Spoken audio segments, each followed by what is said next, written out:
අද ඔන්න වෙසක් දවසේ. අපි ඉතින් උදේම ලෑස්ති වුණා පුංචි ගමනක් යන්න. ඉතින් අනිවාර්යෙන් ඔයාලවත් එක්ක යනවා. දෙකටම මගේ වීඩියෝ එකත් එක්ක එකතු වෙලා ඉන්න.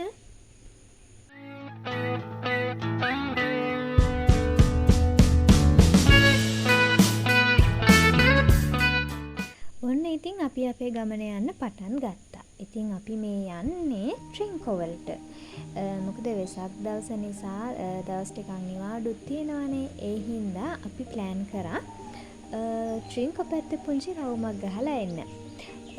ඉතින් අද වෙසක් එකට දන්සල් ඇති.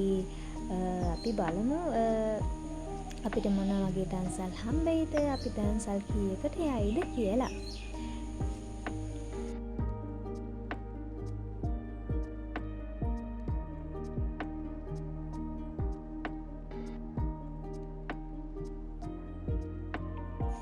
ඉතින් අපි උදේම ආව හින්දා පොඩ්ඩක් දන්සල් ටිකක් අඩුයි. ඉතින් අපි බලමුකෝ ඉස්සරහට අපිට දන්සල් හම්බෙයිද කියලා. ඔන්න ඉතින් අපිට හම්බුණ පළවෙනි දන්සල. ඉතින් ඒ දන්සලේ තිබ්බේ කඩල දන්සලක්. ඉතින් අපි ඒකෙන් කඩල කාලා අපි ආපහු අපේ ගමන යන්න පටන් ගත්තා.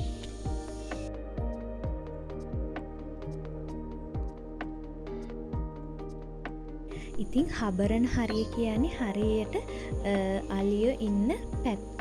ඉතින් පොඩ පරිස්සමට තමා මේ පැත්තේ ඉඳලා යන්න ඕනේ.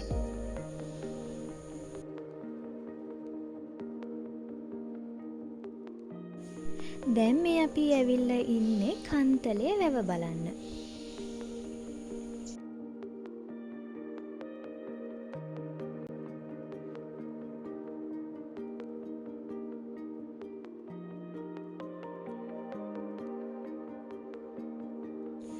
ඔන්න ඉතින් අපි කන්තලේ වැවත් බලාගෙනම අපි ආපහු අපේ ගමන යන්න පටන් ගත්තා.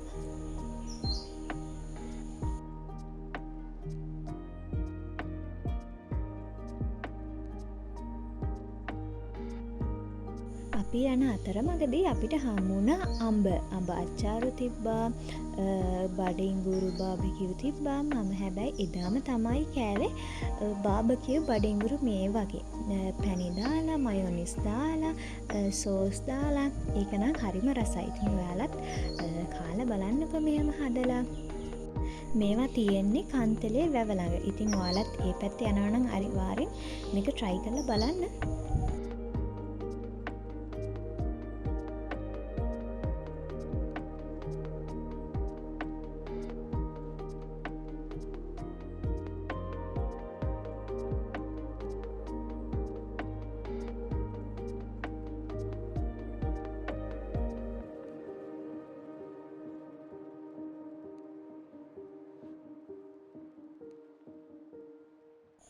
ඔන්න ඉතින් අපි ආපහු කන්තලේ ඉඳලා එනකොට අපිට තවත් හම්බුණා දන්සලක්.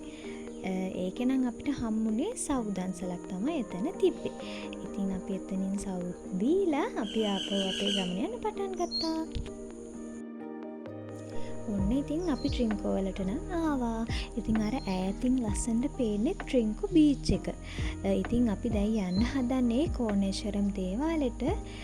ඉතින් එදා මාර විදිහට සෙනඟ හිටපු නිසා අපිට කෝණේශ්වරම් දේවාලේ ළඟටම වාහනේ ගන්න බැරි වුණා. ඉතින් අපි බීච් එක අයිනේ වාහනේ නතර කරලා දැන් ඉතින් මේ පයින් යන ගමන්.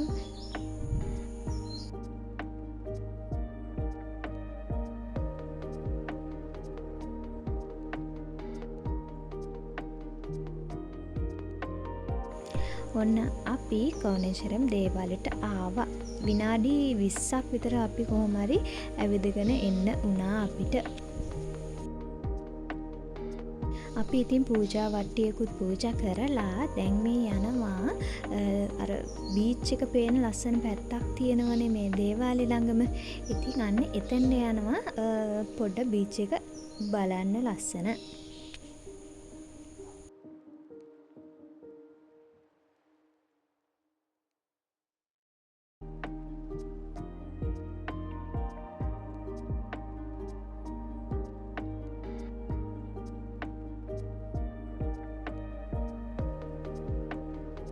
ඔන්න ඉතින් අපි ආපහු පල්ලයට ආවා.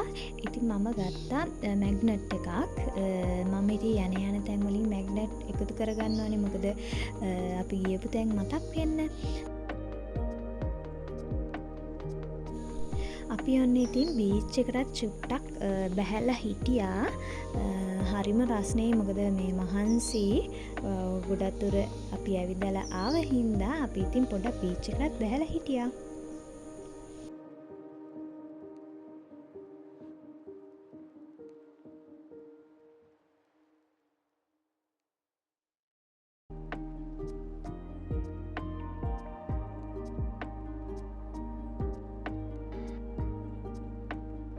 දැන් ඔන්න ඉතින් අපි යන්න හදන්නේ නිලාවේලියේ බීච් එකට.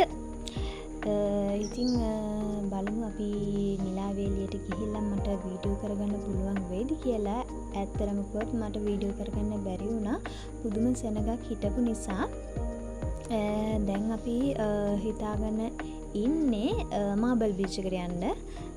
බලමු මාබල් බීච් එකට ගිහිල්ලා ඔයාලට මාබල් බීච් එක පෙන්වන්න පුළුවන් වෙයිද කියලා.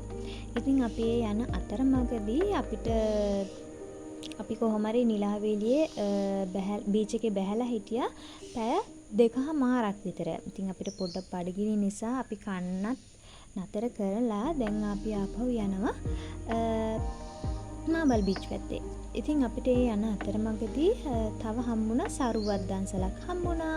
ඒ වගේම අයිස්ක්‍රීම් දන්සලකුත් හම්බුණා. ඉතින් ඔයාලට අර ඈතින් පේනව නේද? අන්න ඒක තමයි කින්යා පාලම. ඉතින් අපි බලමු මාබල් බීච් එකට ගිහිල්ලා ඇවිල්ලා පාලමේ යන්න පුළුවන් වෙයිද කියලා කින්යා වලට. ඔන්න ඉතින් අපි ආවා මාබල් බීච් එකට. ඉතින් ඔයාලට පේනවා ඇතිනේ කොච්චර සෙනගක් ඉන්නවද කියලා. ඉතින් මේ වගේම තමයි නිලාවේලියත් හිටියේ මාර විදියට සෙනගක් හිටියා. අපි ආවෙත් මේකෙත් පොඩ්ඩක් වෙලා බැහැලා ඉන්න පුළුවන් වෙයි කියලා. ඇත්තටම කිව්වොත් අපිට වෙලාව මදි වුණා. අපි මෙතෙන්ට එනකොට 5:00 විතර වුණා. 6ට බීච් එක වහනවා කිව්වා මේක. ඒ හින්දා අපිට එතන ඉන්න වෙලාවක් හම්බුනේ නැහැ. ඒ හින්දා අපි පොඩ්ඩක් එතන ඉඳලා වටපිට බල හිටියා. ඉතින් අර ඔයාලට ඈතින් පේනව නේද? අන්න ඒක තමාලු ඉස්සර තිබ්බ වරාය.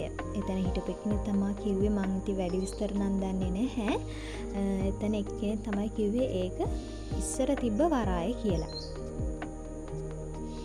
අර ඔයාලට ඈතින් පේනව නේද මේ තැඹිලි පාට? අන්න ඒක නැවක්ලු. ඒක ඇත්තටම එතන එක්කෙනෙක් කිව්ව හින්දා තමයි අපිටත් හිතා ගන්න පුළුවන් වුණේ ඒක නැවක් කියලා.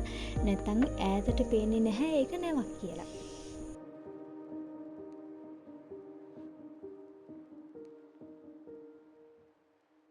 දැන් ඉතින් අපි මේ යන්න හදන්නේ කින්යා වලට. කින්යා පාලෙවෙන් දැන් අපි මේ යනවා කින්යා වලට. අපි ඇත්තටම මේ යන්නේ අපිට ඉන්න තැනක් හොයාගන්න පුළුවන් ඉද බලන්න. ට්‍රින්කෝ වලට අපි හැම හොටෙල් එකකටම කතා කරලා බැලුවා හැම එකක්ම ෆුල්. ඉතින් මේ අපි මේ පැත්තෙත් යනවා පොඩ්ඩක් අපිට ඉන්න තැනක් හම්බෙයිද කියලා බලමු. ඉතින් අපිට ඉන්න තැනක් හම්බෙයිද කියලා.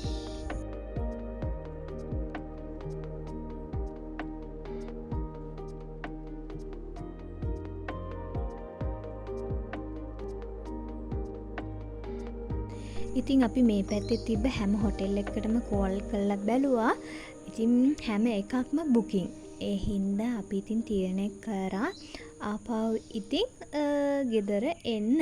ඉතින් බලමු ගෙදර එන අතරතුරේදී අපිට මොනවද වෙන සිද්ධි කියලා.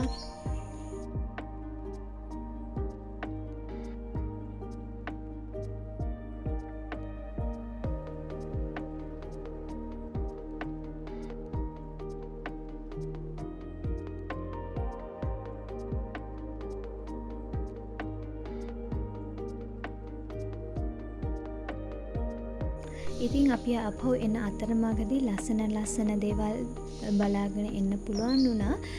මේ පාර ගොඩාක් අඩුයි. වෙසක් කූඩුත් අඩුයි, දන්සලුත් අඩුයි. අපිට ඔය එන අතරමඟදී හම්බුණා මේ අපායක්. හරිම ලස්සනට ඒ අපාය හදලා තිබ්බා. ප්‍රාණඝාතය, සොරකම් කිරීම, වැරදි කාම සේවනය, බොරු කීම, කේලම් කීම, පරුෂ වචන කීම, හිස් වචන කීම, අධික ද්වේෂය, අධික ලෝභය නිසා මරණයෙන් පස්සේ විඥාණය ඕපපාතිකව නිරයේ ප්‍රතිසන්දිගත වෙනවා.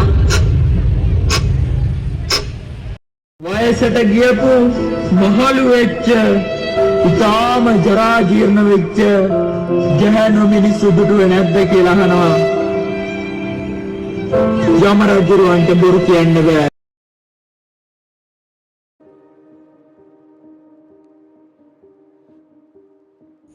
ඉතින් අපි ඔන්න අපායත් බලලා ඉවර වෙලා අපහු ගෙදර එන්න පටන් ගත්තා. ඉතින් අද වීඩියෝ එක ගැන මොකද හිතන්නේ? කමෙන්ට් කරලා යන්න. ඉතින් මාව තාම සබ්ස්ක්‍රයිබ් කරලා නැත්නම් සබ්ස්ක්‍රයිබ් කරන්න. මගෙත් එක්කම දිගටම එකතුලා ඉන්න. අදට ගිහලා නම් තවත් ලස්සන වීඩියෝ අරගෙන අනිවාර්යෙන් එනවා.